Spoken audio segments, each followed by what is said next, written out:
Sveiki! Treneru ideja klubiņš radās kā vieta, kur treneri var brīvi domāt, dalīties un mācīties viens no otra.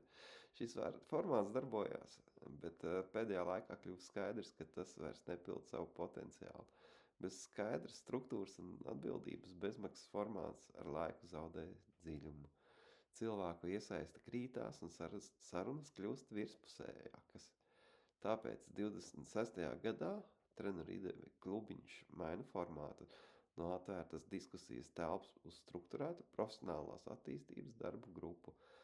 Darbs notiks pa cikliem ar konkrētu tēmu, laika rāmi un secinājumiem. Tas nebūs par metodēm vai sporta veidiem, bet par treneru profesionālo darbu.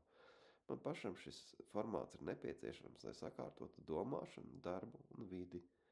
Un es ticu, ka tieši šādā procesā treneri var kļūt profesionāli, spēcīgāki. Šis vairs nebūs bezgalīgi bezmaksas formāts.